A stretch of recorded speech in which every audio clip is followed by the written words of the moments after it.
Hi, my name is Andrea Roth-Murdoch, and I am here to offer a really short tutorial about a special form of prayer that I've recently incorporated into my life. I have begun praying while coloring. I have loved to color since I was a kid, and I rediscovered it when I was in college 20 some odd years ago as a great stress reliever.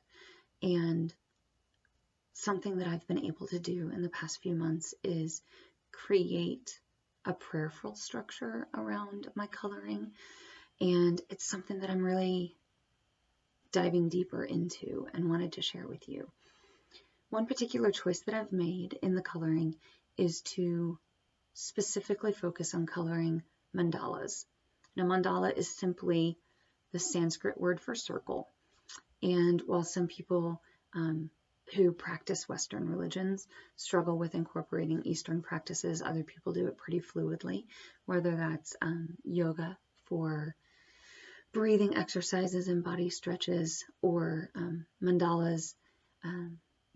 You can find a lot of contradictory material about mandalas out there, but really they are just circles with geometric or free-flowing patterns within them. A very typical thing about mandalas is that they're symmetrical, and so there's a lot of continuity and fluidity throughout the shape and the pattern. And some are very simple, and some are significantly more complex, but all of them offer you a chance to focus your time, focus your heart, and focus your mind. For me, one of the best reasons that I use this is that it keeps my rapid fire brain from going too crazy, and it helps me slow down. And if my brain's concentrating on the coloring, then my heart and my mind and my soul can concentrate on my prayer. If you go to Amazon, there are dozens of mandala coloring books that are fantastic resources for this purpose and this practice. And you can use them in whatever prayer form you want. I have chosen to use a book called Praying with Mandalas by Sharon Seyfarth Gardner, and it's from Upper Room Books, which is a United Methodist press. But part of why I wanted to use it is because she incorporates the sacred into the work, and it takes a little bit of pressure off of me to discover what works best from time to time. She has 4 particular mandala shapes within her book, and each has a different prayerful purpose. So I'm going to walk you through those really quickly, and you're welcome to reflect on this video anytime you're coloring a different mandala if you want to see how you can incorporate an intentional prayer practice into that. The first practice that she uses is Lectio Divina, and those Latin words just mean that you're looking for the divine within the word. And so it's a chance to reflect on a particular scriptural passage or poem, anything that might bring a sense of the divine to you. As a Christian woman, I chose to use Psalm 136 from my Bible. And the mandala that we use for this has space around the edges for writing words and a very central star pattern to talk about how the light of the word is shining through as you work. And mine focused on giving thanks and God's faithful love. The second practice is intercessory prayer. This is a prayer that we hear a lot in Christian worship, where you're praying for typically other people.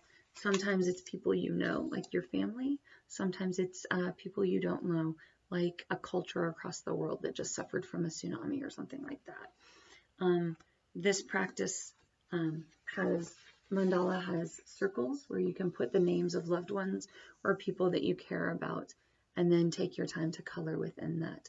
Mine gets a little sloppy in the middle here because I colored this one while I was at the beach, and I was inspired by the waves spilling out onto the ocean. The third practice is centering prayer. I actually just did this one earlier today, and I centered my prayer on the word shield, because as an empath, I'm working on shielding myself from the negativity in the world around me. And for this one, I picked kind of a monotone palette of shades of green to kind of reinforce the depth and calm and peace that comes with concentrating on one word. The final mandala shape and prayer technique I want to introduce you to is called the Ignatian Examen. Again, there's a whole churchy background to that, but the general idea is that you just find the good, the glory, the divine in your daily life, in what you're already seeing and experiencing.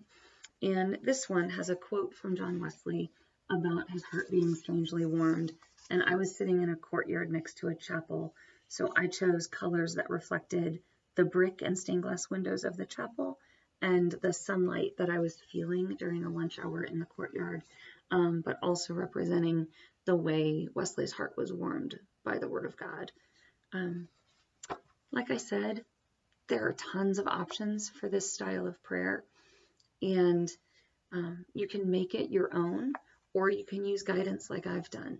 But if you take anywhere from 15 to 30 minutes at a time to sit and color with watercolors, crayons, fine tip markers, whatever your choice, I think you're going to find a lot more depth and a lot more peace by the time you finish letting yourself go, letting yourself experience the divine, and getting back in touch with your own spirit.